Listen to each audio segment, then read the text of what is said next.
Ja, bis dann. Tschüss.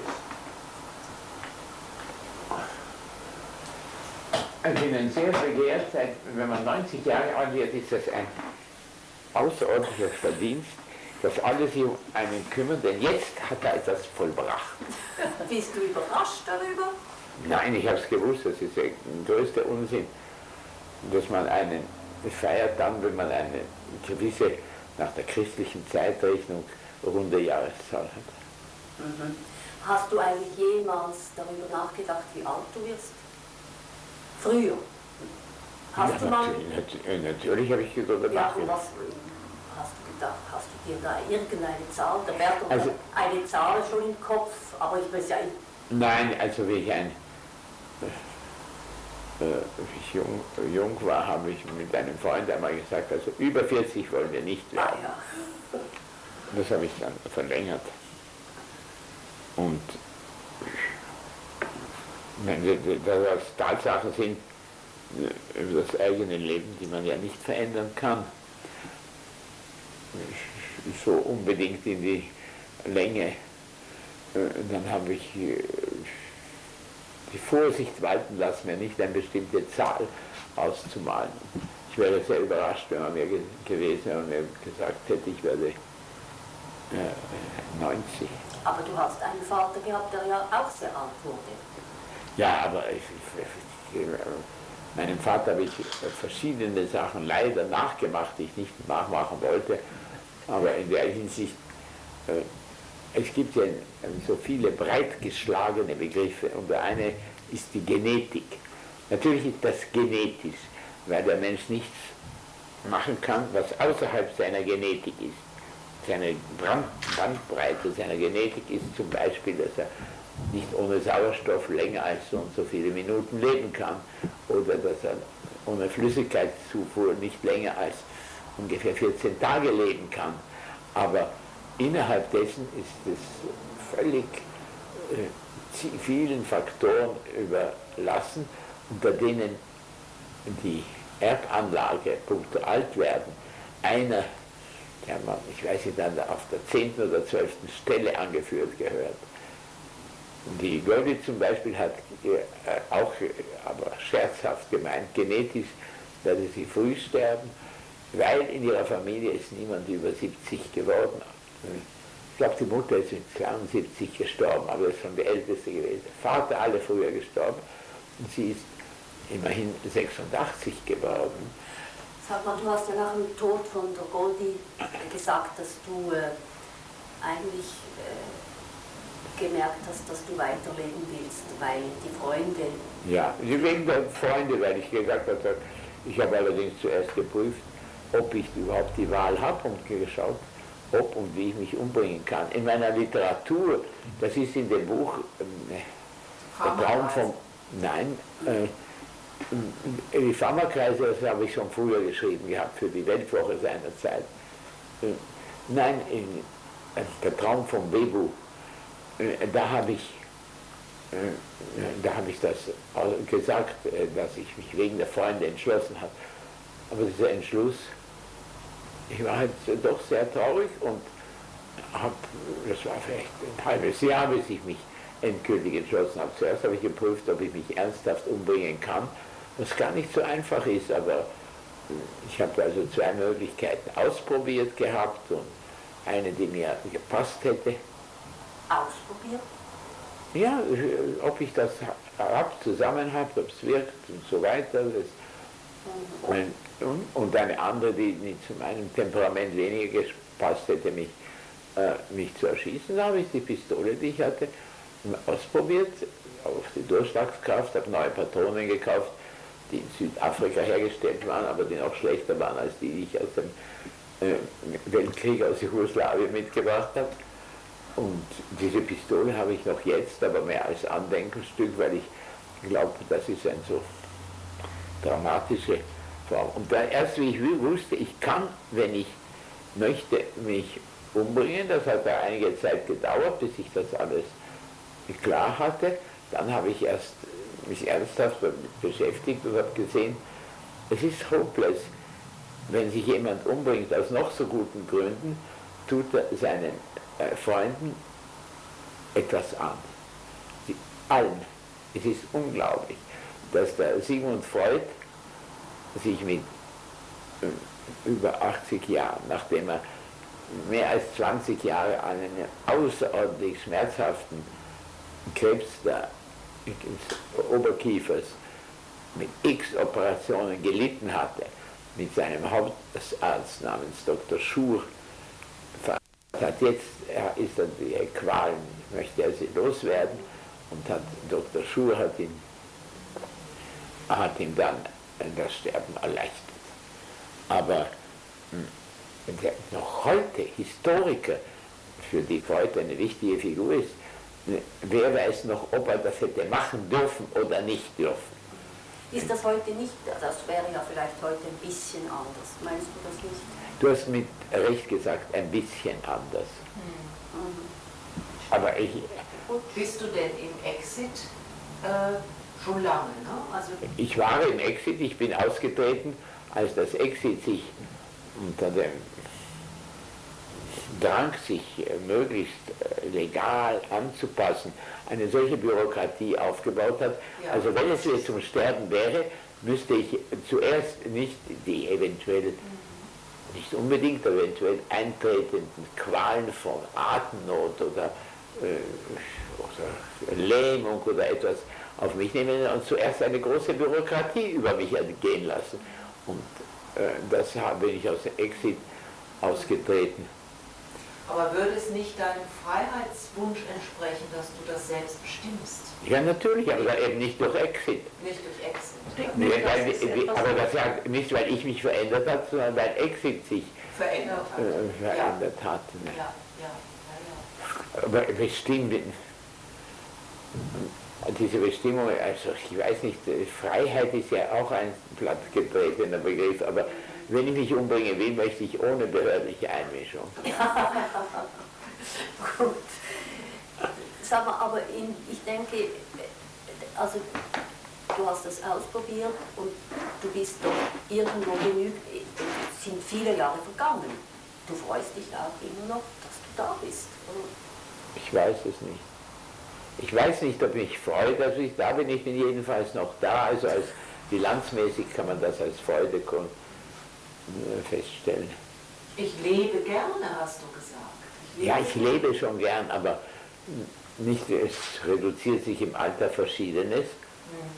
Und ob sich das Leben, wie es jetzt ist die Bilanz noch offenbar positiv. Denn ich tue alles. Ich war heute beim Augenarzt und war ganz zufrieden, dass er festgestellt hat, mit den Augen wird es keine weitere Operation, das wird jetzt so bleiben.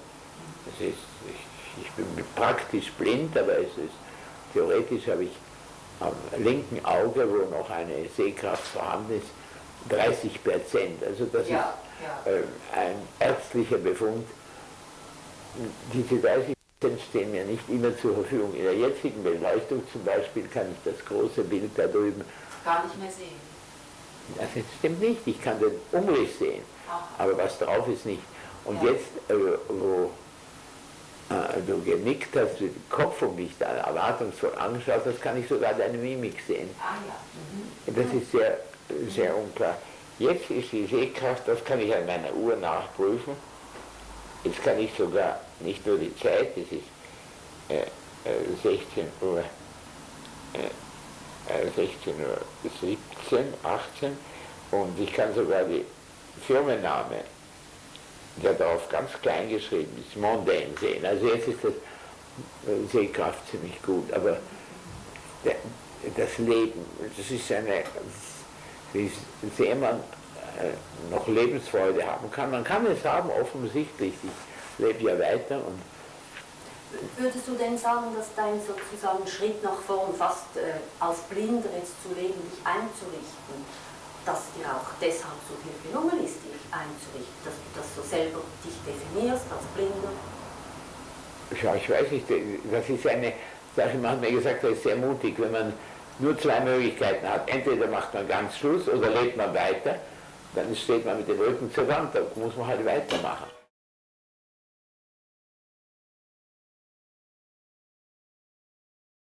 Da will ich etwas Prinzipielles sagen. Wenn man von der Würde des Alters spricht, spricht man von was anderes, als die alten Leute es empfinden. Für Würde des Alters ein wunderbarer Begriff, und das wird ja auch von vielen herkömmlichen Ideologien gestützt. Man muss vor alten Leuten Respekt haben, aber für die Alten selbst besteht ihre Würde darin, dass sie die Körperfunktionen, angefangen vom Schlafen, Essen, Atmen, bis hin zu Exkrementalfunktionen und so, dass die ohne große Störungen und Schmerzen und Krämpfe vor sich gehen. Und das ist für mich Ausdruck von Würde des Alters. Ob im Tram jemand, wenn man noch ins Tram kann, aufsteht und einen Sitz anbietet, das ist natürlich ganz kulturgebunden. Wie ich noch Tram fahren konnte, habe ich das probiert und es ging eigentlich nicht mehr, die Beine waren zu schwach beim Einsteigen. Ich bin zweimal auf einer Tram auf der Stufe zum Einsteigen liegen geblieben. Ich konnte mich nicht mehr aufrichten. Einmal war das Tram ziemlich besetzt und die Leute haben interessiert dahingeschaut, aber niemand hat mir geholfen, bis ich auf allen Vieren herauskriechen konnte und dann später mich in einem Sitz wieder hochturnen. Das andere Mal ist eine ältere Frau, ich nehme an so zwischen 40 und 60, mit einem ausgesprochen slawischen Akzent gekommen und hat mich gepackt und hinaufgezogen und mich gefragt, ob ich mir wehgetan habe. Das war nicht, ich bin ja einfach so zusammengesunken gewesen. Und die war entweder eine Ukrainerin oder Russin nach dem Akzent, den sie hatte. Also von ihrem Standpunkt aus hat sie sich dem Alter gegeben, der Würde des Alters gegenüber richtig verhalten. Und ich habe gut getan, mich nicht auf diesen ideologischen Begriff Würde zu verlassen, sondern zu schauen, dass ich da heraufkriege. Gefährlich ist ja nicht, weil die Zürcher Trams nicht wegfahren können, wenn jemand auf der Einsteigstufe liegen bleibt. Sag mal, in diesem Zusammenhang mit der Würde des Alters habe ich hier noch eine Frage. Du weißt ja, dass mein Vater vor 4 Jahren gestorben ist und es hat mich sehr berührt. Er hat die Würde des Sterbens, das hat er sehr, aber kannst du das gefühlsmäßig, die Würde des Sterbens war für ihn auch wichtig. Kannst du damit etwas anfangen? Kannst du dir darunter etwas vorstellen? Mich hat es sehr berührt, wenn er das... Ja, das war für ihn wichtig, dass nicht nur die ganzen letzten Monate, er war ja am Schluss dann sehr pflegebedürftig, noch geistig völlig klar. Kannst du dir darunter was vorstellen? Oh ja. Es haben ja verschiedene, auch bedeutende Männer und Schriftsteller sich über diese Würde des Sterbens, angefangen von Elias Canetti, der einfach wütend war, dass man sterben muss und immer gegen den Tod angeschrieben hat, merkwürdig, aber das hat er getan. Und andere, die das, so wie du es von deinem Vater sagst, das geht natürlich schon, welchen Eindruck sie in der Umwelt hinterlassen. Denn wenn man ein wenig nachdenkt, man hat ja von der Würde des Sterbens nicht sehr viel vorwegnehmen, sie die anderen das auffassen werden. Nun hatte dein Vater ja Kinder und eine Umgebung. Meine Umgebung ist, wie ich sterben werde. Mir ist es sehr wichtig, dass ich keine unerträglichen Schmerzen oder andere Agoniegefühle durchmachen muss. Am liebsten würde ich natürlich im Schlaf einfach einschlafen, aber wie meine Mitwelt reagieren wird, ich weiß nicht. Sie werden mich hoffentlich ein wenig entbehren und was ich hoffen würde, was hat mit dem Sterben wenig zu tun, dass ab und zu noch jemand irgendein Buch lesen wird, was ich geschrieben habe und es ihm gefallen wird. Das ist ein Gedanke, der mir angenehm ist, aber nichts notwendig. Aber wie ich mein Sterben arrangiere, ich möchte sagen, ganz egoistisch, ganz egozentrisch. Es soll so sein, dass ich möglichst, was ja viele Menschen furchtbar befürchten und wirklich häufig eintritt, dass ich das Sterben selbst nicht als qualvoll empfinde, als das, was es ist, ein natürlicher Vorgang des Absterbens. Aber haben wir genügend biologische Signale, dass es manchmal sehr, sehr qualvoll sein kann. Dass man natürlich in der Stadt wie Zürich, wenn man immer da gelebt hat, kann man sich so in einem gewissen Ausmaß das Sterben würdevoll, das heißt ohne große Qualen gestatten. Aber sonst wie sein Vater hat, das ist für die Nachwelt, dass er würdevoll gestorben sein will, er hat Kinder, Kindeskinder sogar, und nicht nur die familiären, sondern auch die anderen Leute, die er geschätzt hat, die sollen da eine angenehme Erinnerung an das bleiben. Ich habe jetzt für diese würdevolle Sterben eine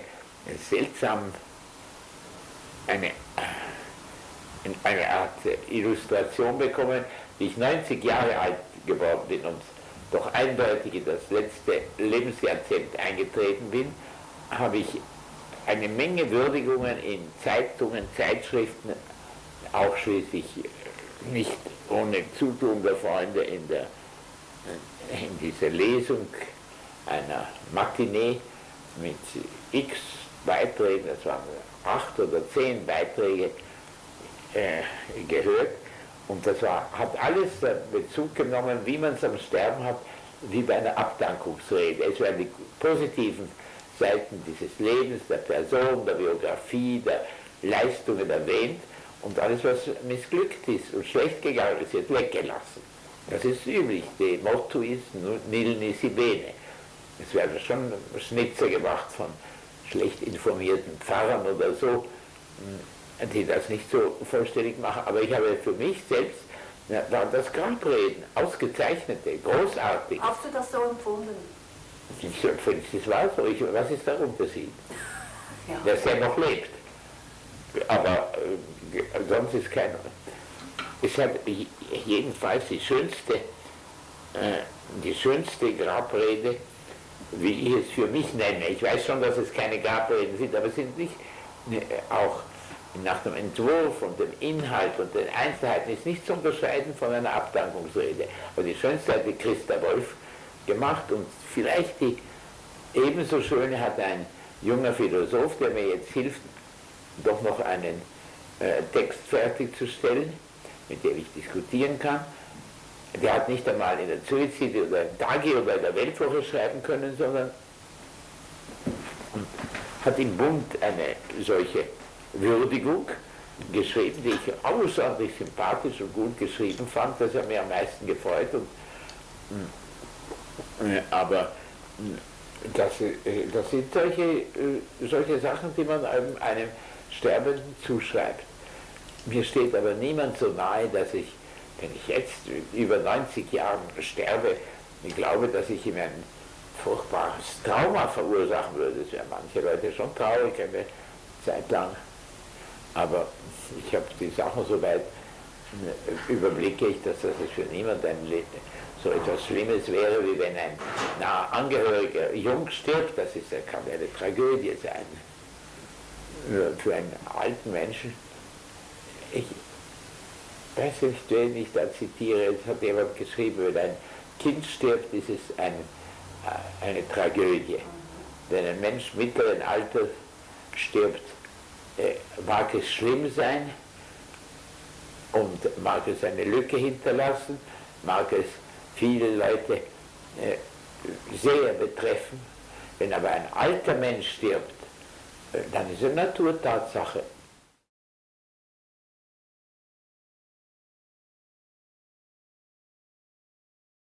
Und mein Eindruck ist, dass du so gut alt werden kannst, dass du mit dem Alter ganz pragmatisch mit den Schwierigkeiten auch umgehen kannst, weil du so ein großes Talent zum Glück hast. Ich finde, dein Leben ist ein glückliches Leben gewesen. Das finde ich auch. Aber Talent zum Glück.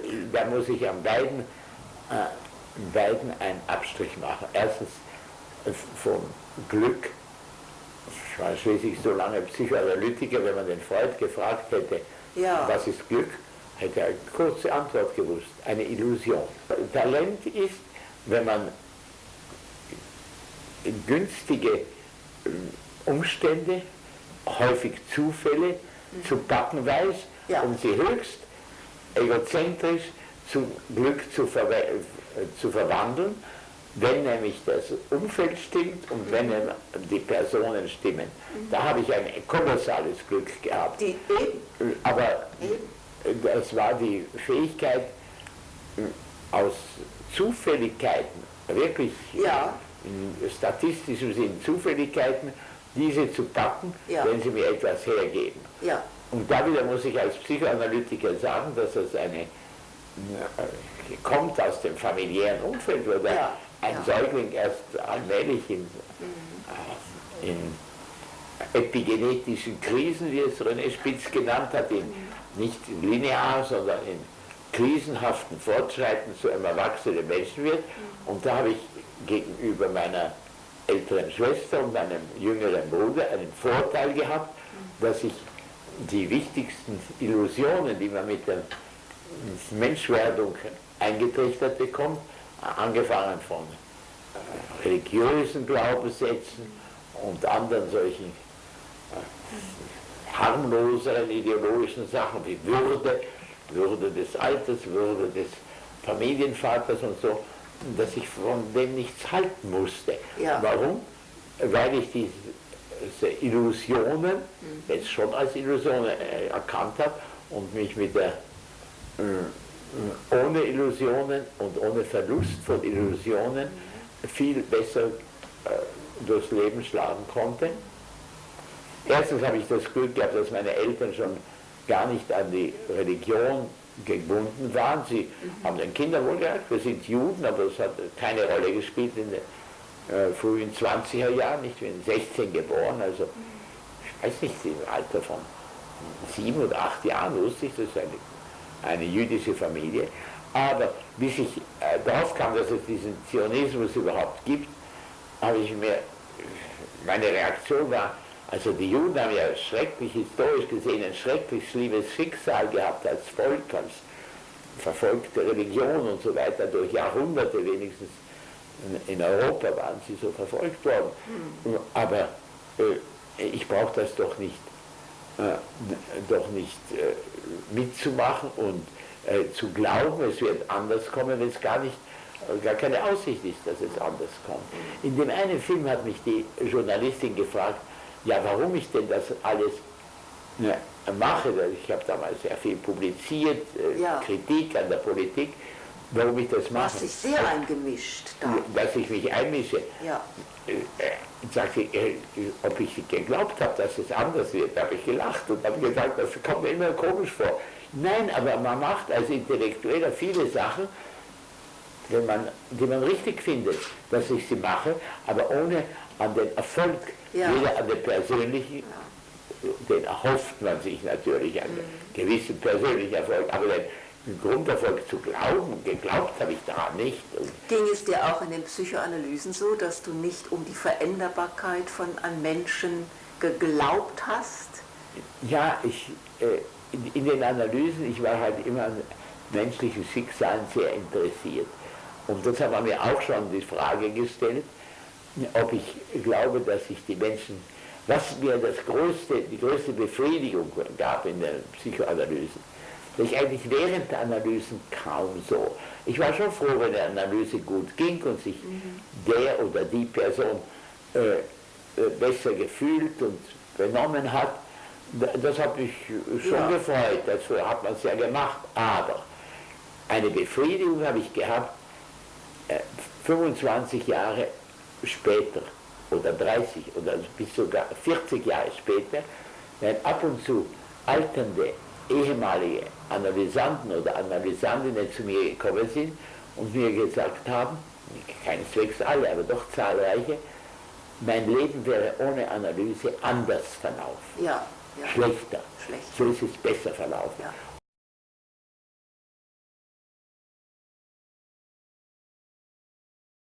Das Schreiben macht mir Spaß. Das Schreiben macht dir Spaß, Und das ist von der Blindheit ein großer Eingriff, dass ich nicht mehr erzählen schreiben kann. Und kannst du es auch sprechen auf Apparate dann? ich kann aussprechen, aber das wird nie ein Text. Es wird nie ein Text, ja. Und da habe ich ja verschiedene, ich habe die technischen Möglichkeiten, doch noch lesen zu können, ausprobiert, die dienen mir nicht. Ja, ja. Und dann habe ich verschiedene Sachen versucht. Ich habe zum Beispiel doch versucht, obwohl ich wusste, es wird nicht gut gehen, aber ich habe sehr leicht diktiert in der Praxis, immer Praxiskorrespondenz diktiert, aber es wäre nie gelungen, auch in der Praxis nicht, einen wirklich wichtigen Text, der mir als Text so wichtig sind, erzählend zu sprechen. Ich habe zum Beispiel bei großen Gutachten, die ich nicht sehr oft gemacht habe, aber ich habe sie Vorgeschichte und die Akten habe ich diktiert und den Gutachtenteil, auf den es ankommt, weil wenn er überhaupt gelesen wird, wird nur der allein gelesen, habe ich von Hand geschrieben, korrigiert und die Frau Bitterin hat es abgetippt. Und das ist mir auch hier, ich habe einmal 2 Monate lang, habe ich jeden Tag 1 bis 2 Stunden das probiert, es ist nie gut geworden und jetzt das Neueste ist, dass ich einen jungen und äußerst dafür begabten Philosophen habe, der ist auch Mitte 30, also ist kein Kind mehr, der mit mir diskutiert und jetzt ist er er schreibt es auf, ne? Er schreibt es dann auf. Ja, nein, das ist ein langer Prozess, da sich diese Ideen, die ich bringen will, habe ich in kleine Portionen aufgeteilt und dann eine solche Portion diskutieren wir ungefähr 1,5 Stunden bis 2 Stunden, dann gibt das auf eine Kassette, tippt es ab, dann liest es mir vor, merkt an, was er noch dazu möchte oder was er weglassen möchte oder überhaupt solche Bemerkungen und ich versuche das Gleiche und so wälzt sich das weiter. Und die Goldie hat diesen wunderbaren Satz offensichtlich geprägt, wir denken, also du und sie, und er schreibt. Ja. Kannst du dazu noch etwas sagen? Also ich meine, ich habe verstanden, das Schreiben fehlt dir jetzt ja eigentlich, weil du es auch technisch wegen der Blindheit nicht mehr kannst. Ja. Du denken kannst du noch. Ja. Das mit der Goldie ist es so gekommen, dass wie ich sie kennenlernte, war ich im 23. und sie im 27. Lebensjahr und das stimmte so gut zusammen, dass wir das Erste, was wir zusammengeschrieben haben, war eigentlich meine Dissertation. Die wollte ich einfach abgeschlossen haben, bevor ich das Staatsexamen gemacht habe. Medizin, weil ich dachte, ich möchte dann irgendwo weg nach der Schweiz, also das haben wir dann auch gemacht. Und dann hat ich es getippt und sie gelesen und umgekehrt. Und diese Dissertation haben wir gesehen, wir können sehr gut zusammenschreiben. Was ja eigentlich nicht so selbstverständlich ist. Nein, das war eine angenehme Überraschung. Und diese Dissertation auch eine Überraschung, dass mir mit einem schlauen Trick gelungen, diese wirklich zu dieser richtigen Zeit abzuliefern. Das heißt, die richtige Zeit war, bevor ich das Staatsexamen fertig hatte. Und die Goldie ist die einzige Person geblieben, die sie ganz gelesen hat. Der Professor Fanconi, der sie bestellt hat, der hat sie sicher nicht gelesen. Und sonst ist sie auch gar nicht lesenswert, weil es ein falsches Konzept war. Aber wenn man zum Professor geht, eine Dissertation zu machen, muss man halt wenn man die machen will, muss man seinem Konzept folgen. Ich kann da etwas hinzufügen. Zu schreiben habe ich angefangen, weil es mir Spaß gemacht hat. Und wie ich dann... mit 70 eigentlich, ne? Mit 70? Nein, früher. Also konzentriert meine ich. Ich habe, sagen wir, mit Goldie und Fritz Morgenthaler zusammen diese Berichte über Afrika, die 2 dicken Bücher, haben wir schon so geschrieben, ohne belletristischen Anspruch, sie sollten fast allgemein verständlich sein, also anziehend zu lesen, weil wir immer fanden, es müssen wissenschaftliche Sachen nicht trocken sein und das Dobum-Buch haben wir alle drei geschrieben, ohne uns einzuteilen, wer was schreibt. Und das war eine enorm schwierige redaktionelle Arbeit, das in einen Stil, in ein Buch zu kriegen. Und beim zweiten Buch haben wir, jeder hat diese Gesprächspartner und Partnerinnen beschrieben und die zwei anderen haben es gelesen, kritisiert, hat es vielleicht noch verändert, nochmal geschrieben und alle allgemeinen Sachen haben wir in einer Konferenz zu dritt und auf lange Konferenzen besprochen und ich habe mir Notizen gemacht und ich habe es dann niedergeschrieben, weil sie gefunden haben, dass ich schreibe gerne und leichter als die anderen. Und Fritz Morgenthaler war überhaupt ein Redner und nicht ein Schreiber, er hat auch seine eigenen Aufsätze, er hat auch Texte geschrieben, die waren sehr gut und sehr kurz, aber er hat immer diktiert, auch in den Vorträgen, was publiziert worden ist, ist alles zuerst diktiert gewesen von ihm. Und ich habe halt, und dieses Schreiben ist dann, wie ich belletristisch, nur mehr belletristisch geschrieben habe, das habe ich angefangen, weil ich noch längst Praxis gemacht habe. Das erste Erzählbuch ist durch eine Säge von Zufällen und wenn Sie wollen Glücksfälle, die ich dann zu packen wusste, als Erzählbuch erschienen. Das war gar nicht so bei Kindler München. Und der Titel Untrügliche Zeichen von Veränderung, wer hat überhaupt die Goldingwürfe gefunden auf der Autobahn in der Nähe von St. Gallen. Auf der Straße liegend. Der Titel liegt auf der Straße. Auf ja, der wir haben Autobahn. eine Besprechung in der Kindler München, der das dann veröffentlicht hat als Buch, war damals in München, dieser Verlag. Und der Kindler selbst hat eine schöne Wohnung, Villa da am Zürichsee. Und wir waren dort und das Manuskript war fertig, aber noch kein Titel. Und auf der Rückfahrt von einer Dame, die da Verlagsleiterin war, eine sehr energische Dame, hat sie goldenen Titel gefunden. Gefunden ist sehr gut, ein guter Titel.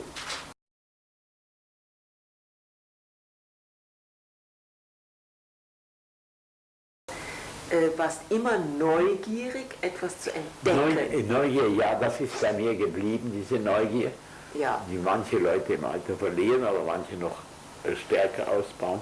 Das ja, und das war bei der Goldie auch so. Das war bei ihr auch. Aus anderen Gründen, Ja. dass wir neugierig geblieben sind. Ja. Meine Frage ist jetzt, bist du denn einem ähnlichen Phänomen schon begegnet, nicht auf körperlicher Ebene, jetzt in früheren Jahren, sondern auf emotionaler Ebene? Oder dass irgendetwas nicht mehr so, vielleicht auch ein bisschen weniger neugierig, oder gibt es ein Pendant zu diesem Erleben auf körperlicher Ebene? Mit dem Alter, wo du etwas Emotionales mit dir erlebst, was du parallel sehen wirst? Ja, also jetzt, seitdem ich blind bin, massenhaft, wenn ihr mich jetzt hier sprechen hört, heuchle ich.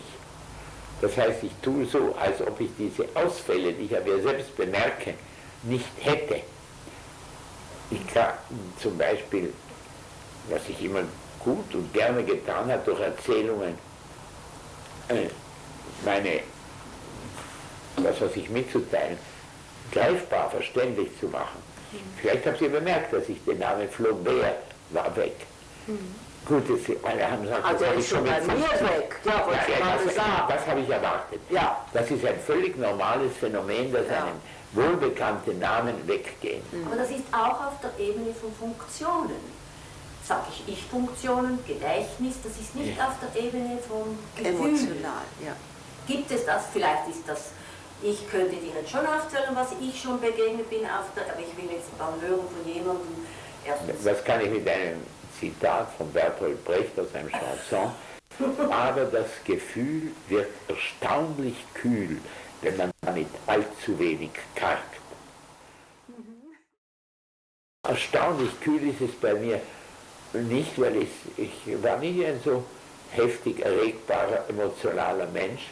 Und glücklicherweise, was ebenfalls nicht kühler geworden ist, das hat sich, glaube ich, nicht verändert, eben was jetzt Fähigkeit zum Glück oder Neugier am Leben. Neugier am Leben. Also an der Zukunft bin ich nicht mehr, an meiner eigenen nicht mehr interessiert und die Zukunft dieser Welt lässt mich nicht kalt, aber die hat mich nie so bewegt, dass ich mich dafür aufgeopfert hätte, dass Generationen von Gläubigen aus der einen oder der anderen Richtung haben sich für zu solchen Gefühlen so weit hinreißen lassen, bis sie sich selbst vergessen haben und mit eigenem Zutun zugrunde gegangen sind. Und das haben wir nie gehabt. Aber du hast nach wie vor für dich ein Thema, der Trieb der Macht zum Beispiel. Ja, also das treibt dich um, ja? Du möchtest da etwas herausfinden nach wie vor. Nicht einmal, es geht ein bisschen anders. Ja? Die verbrecherische Dummheit von Mächtigen, die habe ich nicht herausgefunden, die hat mich immer begleitet. Ja. Denke überhaupt an die Ereignisse des vergangenen und des jetzigen Jahrhunderts. Es ist so penetrant, wenn man sich überhaupt Neugier informiert glaubte, dass ich gar nicht herausfinden musste, dass das ein wichtiges Thema ist. Nehmen wir an, dass heute wahrscheinlich geht der endgültige Bürgerkrieg im Gazastreifen los. Das ist eine so völlig absurdes Ergebnis von Macht und Machthunger von zwei Gruppen, die nicht merken, dass sie einen gemeinsamen Gegner haben, Israel, der sich nur die Hände reiben kann und es auch fast hörbar tut. Dividet impera, man kann sie besser beherrschen und kann sich alle Optionen zu jeder Gewalttat, Mord, offen halten, wenn sich die untereinander streiten. Denn die vereinigt vielleicht etwas anstreben würde, das längst eine vernünftige Ordnung wäre, einen zweiten Staat zu machen. Er wurde ihnen zwar versprochen, aber verunmöglicht durch andere Fanatiker. Der erste Ansatz, sich da zu vertragen, war von einem israelischen Ministerpräsidenten gemacht worden, bei einem Gespräch in Norwegen, und der wurde ermordet von einem Fanatiker. Allerdings nicht so ein Fanatiker der Gegner, sondern einen fanatischen Juden. Und seither ist die Politik offiziell der westlichen Welt, es sollte diesen Staat geben, und sie haben alles getan, dass es ihn nicht geben kann. Ja. Und Israel, der aus Gründen, es führt weiter in die Politik hinein, von Amerika als ein unbestreitbarer Alliierter behandelt wurde, die größten finanziellen Zuwendungen, die größten militärischen Unterstützungen bekommen hat, der hat das mitgemacht. Ja, wir wollen einen zweiten Staat, aber unter Bedingungen, die wir selbst geben. Wir werden den Gazastreifen dort von israelischen Siedlern säubern, das hat er gemacht, und hat gleichzeitig mit ganzen wirtschaftlichen und militärischen Aufwand diesen 32 Kilometer langen Streifen am Meer in ein Ghetto umgewandelt, der völlig lebensunfähig war und wo man nie einen eigenen Staat gründen konnte. Und die Westbank, nach einer Verheißung, die nach den biblischen Worten, also etwa vielleicht 5000 Jahre alt ist, wurde ihnen die ganze kleinasiatische Insel, die man jetzt Westbank bezeichnet, und ein Teil von Jordanien, verheißen, das wird ihr Land sein, und Jerusalem, wo der erste Tempel stand, wird ihr Hauptort sein. Und für diese Verheißung hat sich jetzt eine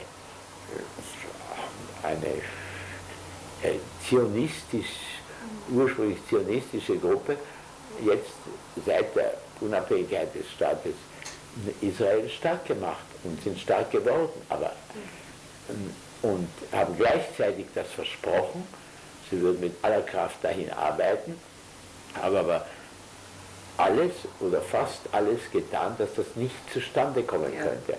Und diese Täuschung, die für jeden, der sich auch nur durch Zeitungen informiert hat, durchsichtig ist, machen die Leute mit. Und wenn man sie nicht mitgemacht hat, ja, ist man dann besonders intelligent? Nein, man hat bloß diesen gemachten Versprechungen und diesen Ideologien, die hat man nicht geteilt.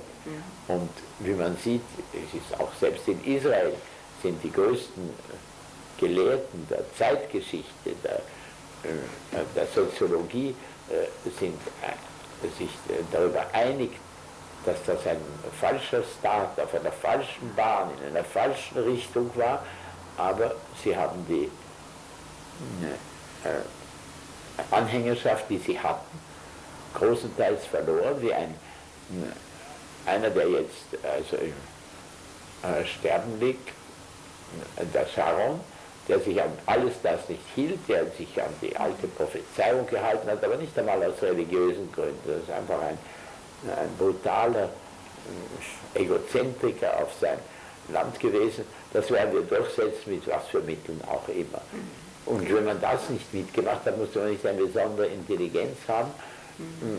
Es ist leicht zu durchschauen. Wenn ich das behaupte, im Jahr 1980, das ist also jetzt 26 Jahre her, hat der Dichter Erich Fried im Vorwort zu einem Gedichtband eines Kollegen, der ein jüdischer Dichter in Österreich gewesen war, der nach Israel ausgewandert ist, da hat er ein Vorwort geschrieben zu diesen Gedichten, die mir nicht so gut gefallen wie viele von Erich Fried. Hat er genau das gesagt, was ich auch als Gefühl teilen konnte, die Freude, in die Freiheit entlassen zu werden, wurde von Anfang an vergällt. Sie sind in die Freiheit von Gefängniswärtern entlassen worden und sind dabei den palästinensischen Völkerschaften, die damals allgemein als Flüchtlinge bekannt gemacht wurden, genau dieses jüdische Schicksal zu bescheren, was die Juden schon immer wieder gehabt haben, und hat also nicht, das ist ein Vorwort zu einem Gedichtband, aber hat es ganz politisch definiert. Jetzt sind sie, statt in die Freiheit zu kommen, sind sie zu einem Gefängnisaufseher gemacht worden. Und da sind sie noch heute und kommen dann nicht zurück, solange die größeren Mächte, militärisch gerechnet und wirtschaftlich gerechnet, die größeren Mächte ein Interesse haben, sie auf diesem Wege zu behalten. Ja, ja. Dass man den nicht mitgemacht hat, war nicht eine besondere Denkaufgabe, man musste neugierig sein, informiert bleiben und vielleicht das zweitwichtigste ist, dass man nicht selbst zu dieser Masse gehört hat, die das mitgemacht haben. Ja, ja.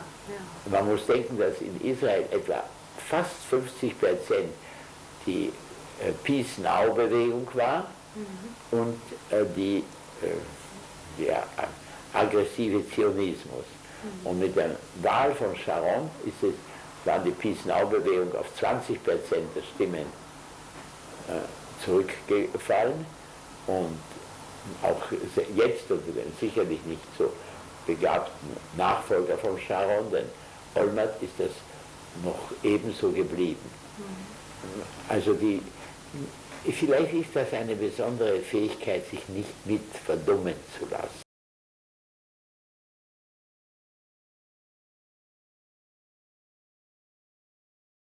Das Alter, auch in Bezug auf mein eigenes Alter, hat mich nicht in der Psychoanalyse beschäftigt, bis ich wieder in Zürich war und mir sagte, ich habe so lange schon Psychoanalytiker, ich muss auch einige alte Menschen behandeln. Hast du gehabt, Leute über 70, über 80? Ich hab mich entschlossen, wenn welche kommen, die eine Analyse machen wollen und sie nötig haben, die über 75 sind. Und da habe ich 3 in Analyse genommen und... Wie lange ging die Analyse? Verschieden, aber das waren 3 ganz verschiedene Menschen. Das eine war ein Psychotherapeut der Stekelschen Richtung, der im Alter von 20 Jahren einige Stunden bei Stekel war, ein damalig noch Mitarbeiter von Freud. Der wollte eine Analyse machen, weil seine Frau war gestorben und er hat sich verliebt in eine etwas jüngere Frau, aber er fand sich impotent und schrecklich betroffen, dass er Alterserscheinungen zeigte.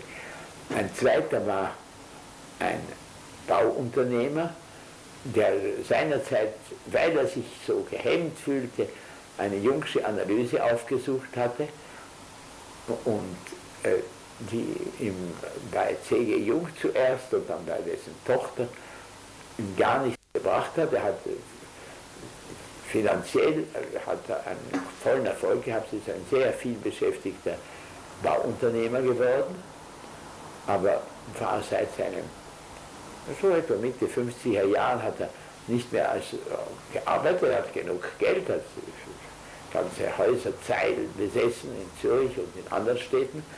Und der dritte war ein deutscher Psychologe, der sich angefangen hatte, Psychoanalyse auszubilden in Berlin und dann fliehen musste und durch ein Schicksalsführung war lange Zeit als Psychoanalytiker der Freudrichtung in New York tätig und ist dann im Alter zuerst mit seiner Frau und ist dann gestorben, nach der Schweiz gekommen, aus einer Fehlkalkulation, weil er dachte, das ist ein Land, wo er sehr gut weiterleben konnte und hat seine Ersparnisse in eine Wohnung gesteckt, ein Ort, der völlig isoliert war und heute noch ziemlich weit ist. Und diese drei sind die Analyse gekommen. Und da warst du noch jünger? Ja, ich war viel jünger, aber ich konnte sehen, die kürzeste Analyse hat der gehabt, der bei Stekel gewesen war. Das war ein super. Was heißt jetzt kurze Analyse? Wie lange? Der war ein Jahr? Etwas über ein Jahr. Ja. Und die längste war, glaube ich, 3 oder 3,5 Jahre, ist gar nicht so lang. Und alle drei hatte als psychiatrische Diagnose Depression. Eine Depression. Depression, ja. Nach der damalig herrschenden Psychiatrie hat er die idiotische Diagnose gehabt, ist von Kielholz in Basel gemacht worden, Erschöpfungsdepression. Ja, Erschöpfungsdepression. Also quasi die Lebenskräfte seien erschöpft. Ja. Aber sie haben ja alle drei das Vergnügen gemacht, dass die Lebenskräfte nicht erschöpft waren. Und die sind alle über 90 geworden. Ja, was? Und der eine, also der seinerzeit bei Stekel war, der hat jedes Jahr zum Neujahr mir einen langen Brief geschrieben, wie es ihm gegangen ist mit seiner neuen jungen Liebe, hat einen Sohn gezeugt, hat sich ein... Ja, was? Mit 80 dann? Ja, da war ja ungefähr 80 war er. Das geht. Ja, alles geht. Das geht. Und für die Biologie der Männer. Das geht. Sie war also nicht so alt. Ja, sie war sicher nicht so alt. Es gibt diese vielen Witze, wenn es wie geht das mit so einem alten Mann? Weiß es nicht. Welchen Witz meinst du? Der Herr Wunder, ein alter Jude, hat so eine junge Frau geheiratet und bekommt einen Sohn. Fragt man, ist das denn möglich? Sagt er, ja, wenn es ein Wunder ist, ist es ein Wunder. Wenn es kein Wunder ist, ist es kein Wunder. Recht hat er. Nein, also der hat ein gutes Leben gehabt, aber auch die anderen, der seine Frau verloren hat. Also das heißt, im Alter ist es immer noch veränderbar. Ja, also veränderbar waren, also ihre Situation war gar nicht schlecht von denen. Gar nicht schlecht. Sie waren an sich selber, haben sie aber sich... Aber es waren Depressionen, neurotische Depressionen. Ja.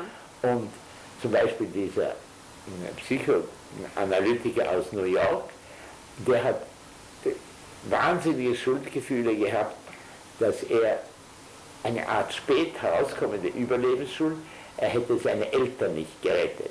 Ah ja, als Überlebender. Als Überlebender.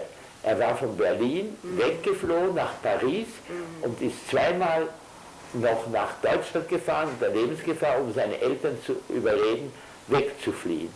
Und sie haben das nicht. Und am Tag vor ihrer Deportation haben sich beide mit Gift umgebracht. Aber er hat in Holland die Eltern seiner Frau auch überredet, die waren in Hamburg, um nach Holland zu gehen. Die sind nach Holland gegangen und sind dann noch rechtzeitig nach USA ausgewandert.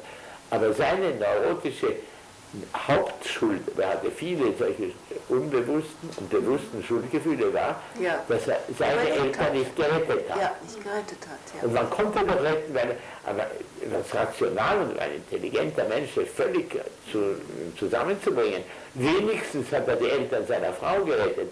Aber das war, wie das so geht mit der Verdrängung, verdrängt geblieben. Und er hat andere Sachen auch geändert. Aber vor allem, was mich so gefreut hat, ist, dass diese Abnützungs- oder wie heißt das, Erschöpfungsdepressionen bei allen dreien, es war richtig diagnostiziert, weggegangen ist und sie dann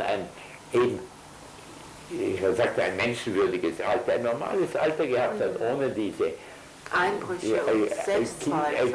Diese wieder mobilisierten aus der frühen und frühesten Kindheit stammenden Neurosen mitschleppen zu müssen. Es war ja nicht nur die Psychiatrie, die sich da ein bisschen geirrt hat, sondern auch Freud. Er hat immer von der nicht mehr Plastizität der Libido gesprochen und deshalb könne man im Alter... Aber er hat so, besonders bei Frauen hat er gefunden, da hat er das Alter fast wie die Gynäkologen, die Erstgebärenden. Die Gynäkologen sagten, eine alte Erstgebärende ist über 34. Das war die Meinung der Medizin damals. Und die Libido sei nicht plastisch genug, das war die Libido-Theorie, die eben da zu kurz gegriffen hat. Aber das war meine eigentlichen, wenn man so will, wissenschaftlich fundierten Erfahrungen mit alten Leuten. Sonst habe ich natürlich... Auch emotionalen Erfahrungen als junger Mann mit 3 Männern, die 15, 20 Jahre älter waren wie du. Ja. Ich habe natürlich Erfahrungen sowohl mit dem Tod als auch mit alten Leuten schon öfter gehabt. Mit dem Tod besonders, während ich dieser Jahreskriegschirurgie gemacht habe. Da sind sehr viele Leute. Aber das waren eher junge Leute. Das waren Junge, die waren nicht alles, aber die meisten waren jünger als ich. Und mit alten Leuten habe ich natürlich als Psychiater Kontakt gehabt und dann, je älter ich wurde, immer mehr in meinem weiteren Freundeskreis, dass Leute alt geworden sind.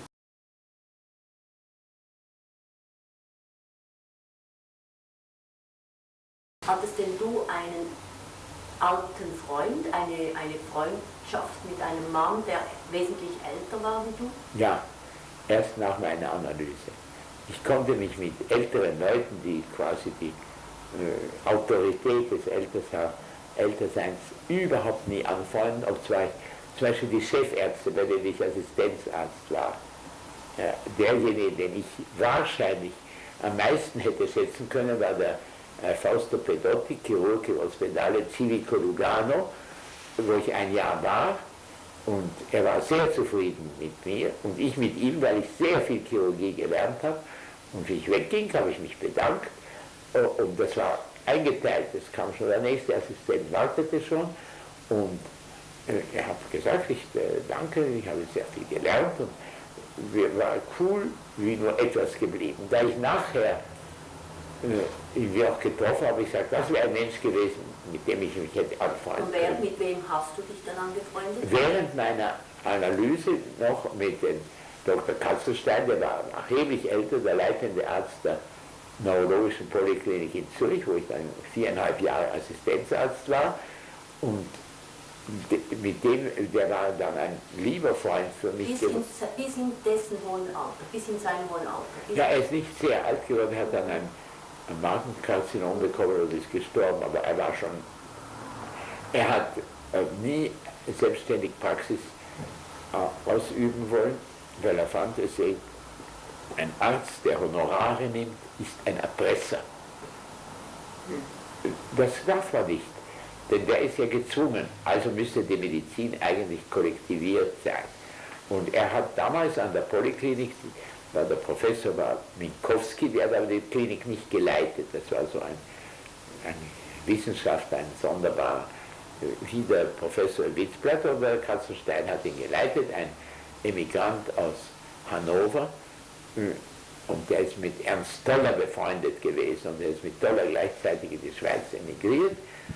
Und dieser Mann hat bis in, ich weiß nicht genau wie alt er war, aber bis in hohes Alter die Stelle an der Poliklinik gehabt, vielleicht bis 60 oder 65. Und da hat er doch eine Praxis in Zürich aufgemacht. Aber mit dem war ein hochgescheiter älterer Freund von ihm. Ja, der war ein wirklicher Freund und ein Mensch, ein bewundernswerter Mensch. Er war kein freudscher Analytiker, da neigte er sehr zur jungschen Psychotherapie, aber als Neurologe, als Wissenschaftler. Er hat so viele Arbeiten publiziert wie kaum einer, aber er ist nie Professor geworden, was man nicht fragen muss, warum. Er ist halt nicht Professor geworden. Er wollte auch nicht. Er wollte weiter ein guter Arzt sein, viel publizieren. Ah ja, er war über 60, denn ich weiß, dass seine Frau es bewerkstelligt hat, das war eine Münchner, es war Historikerin, dass er zum 60. Geburtstag bekam er eigentlich als Geschenk seiner Frau, hat er die Gelder aufgetrieben, dass das Lebenswerk über Hirntraumen. Er hat eine unglaubliche Anzahl von Menschen mit Schädel-Hirntraumen, die da gestorben waren, anatomisch und die nicht gestorben waren, dann klinisch nachuntersucht, um das Zusammenwirken körperlicher Schädigungen des Hirns und psychologischer in einem Standardwerk meisterhaft dargestellt. Und das ist sogar gedruckt worden zu seinem 60. Geburtstag. Er war überrascht, denn die Frau hat das ohne sein Wissen gemacht. Es war aber, als es herauskam, schon veraltet. Aber all diese väterlichen älteren Männer in deinem Leben, oder ich habe vielleicht auch gedacht an Dogons, die spielen heute für dich eigentlich in der Gestaltung von deinem Alter keine Rolle. Also um das blöd zu fragen. Eigentlich nicht, denn ich weiß zum Beispiel, Fragen, die heute noch so aktuell sind wie damals des Antisemitismus, Katzenstein war ein Leser und Bewunderer von Buber und wie hieß der andere berühmte jüdische Philosoph. Das ist jetzt wieder eine Erscheinung, der so einen, ich möchte sagen, gehobenen Standpunkt des Juden müssten nicht leiden am Antisemitismus, wenn sie ein bisschen anders wären. So ein philosophischer. Nicht der Scholem? Ja, den habe ich auch kennengelernt, der Scholem. Er war mir total unsympathisch, muss ich sagen. Aber nicht seine Ideen, das ist was anderes, aber die habe ich auch nicht geschätzt. Aber Katzenstein war zum Beispiel in diesen zwei Hinsichten waren wir einfach nicht der gleichen Meinung. Ja. Ich habe den Eindruck gehabt, dass er mit Buber, das war rein eine, wie sagt man, so eine Philosophenfreundschaft über bestimmte Theorien haben sie gesprochen. Und mit Scholem weiß ich nicht, wie er zu ihm stand. Er hat gesagt, das ist ein Freund. Und ich konnte mir gar nicht vorstellen, dass ein so unangenehmer Mensch, in meinen Augen wie der Herr Scholem mit dem sehr charmanten und Katzenstein so befreundet gewesen wäre, aber so sagt er, ist er befreundet mit ihm. Ich habe sie zweimal zusammen gesehen, sonst habe ich sie noch nicht gesehen. Also die spielen eigentlich, also, Katzenstein und der Rudolf Braun, mein eigener Analytiker, und der andere, die ich alt werden sehe, am ehesten hat einen Einfluss auf mich gehabt, der mich viel später gekannt hat, der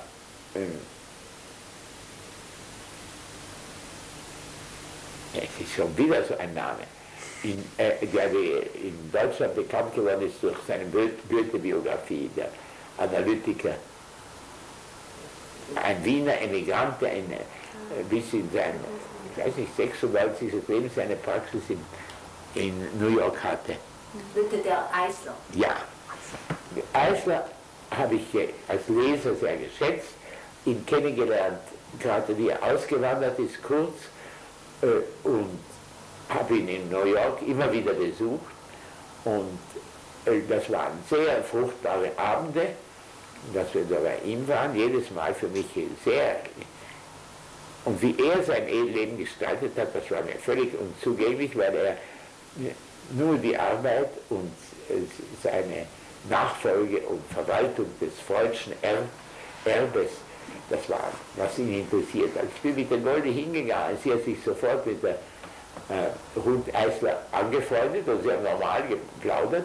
Und er ist jedes Mal, wenn ich da war, mit einer Arbeit von mir erschienen, die er gründlichst durchgearbeitet hat und mit Anmerkungen versehen und nach dem Nachtessen, so ab 9 Uhr, hat er manchmal bis 2 Uhr Nacht mit mir diskutiert über diese Arbeit, war nicht abzubringen.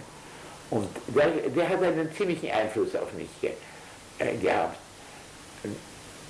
Wobei, aber Einfluss, man konnte den nicht imitieren, das war eine, aber immerhin, als dann... Auch in Bezug auf seine Lebensgestaltung als alter Mann, ist mal blöd zu sagen? Nein, er war dazu zu sehr auch eine individuelle Person, die ein paar Briefe, die er mir geschrieben hat, als ich wusste, ich fahre nicht mehr jedes Jahr nach New York zu dem Workshop, habe ich mir gedacht, das ist ein Mensch, dem kann ich nicht wieder Ausrede kommen. Das war das Jahr, wo der Ronald Reagan das erste Jahr gewählt war. Und dann habe ich ihm gesagt, ich hätte eine neurotische Abneigung gegen US-Amerika, weil ich seinerzeit Freunden und Bekannten zur Auswanderung hin verholfen habe. Und da war sie für mich verloren, zur Zeit der Auswanderung der Juden aus Österreich und Deutschland und Jugoslawien. Und jetzt ist ein Regime eingetreten in Amerika,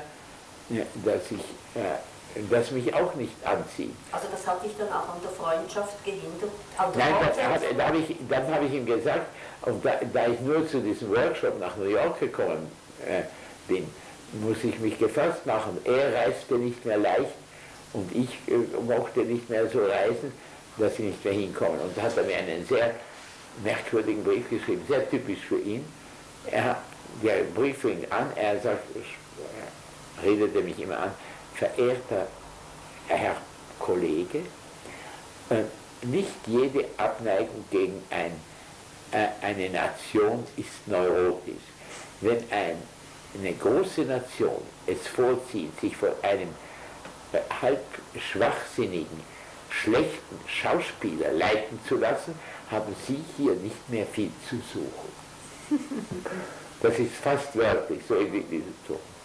Und als der Fritz Morgenthaler gestorben war, hat er als Kondolenzbrief mir auch geschrieben, ich soll Sie über etwas trösten, für das es keinen Trost gibt. So fing der Kondolenzbrief an und hat dann auch sehr persönlich und philosophisch gesagt, dass aber das ist wieder das Talent auch zum Pessimismus, oder das haben wir ein Talent zum Pessimismus. Wobei er... Wenn du sagst, es gibt kein Glück, Glück ist Illusion. Aber Pessimismus darf man dann nicht psychologisch nehmen, denn der war auch ein Optimist in Bezug auf seine Lebensgestaltung. Ich weiß nicht, welches riesige Werk er dort angefangen hatte, als er schließlich mit 96 starb. Aber das ist das Geheimnis, oder? Aber diese Paarung, diese Joint Venture zwischen einem übergeordneten Pessimismus und diesem individuellen Optimismus. Ich erlebe das fast als eine Spaltung, aber jetzt nicht im psychologischen Sinn. Intellektuell bin ich ein Pessimist, leider. Und emotional und auf meine egozentrische Lebensgestaltung bin ich auch ein Optimist. Das ist ansteckend. Ja. Ja. Ich hätte gerne Menschen angesteckt damit. Und das ist mir wahrscheinlich manchmal gelungen. Jetzt zu den Gratulationen zum 90. Geburtstag haben wir verschiedene. Und Leute, die ich außerordentlich schätze, gesagt, sie hätten sich anstecken lassen durch meinen Optimismus, haben sie nicht verwendet, aber sie meinten ungefähr das, durch meine Vitalität oder dass ich mich aufrechterhalte.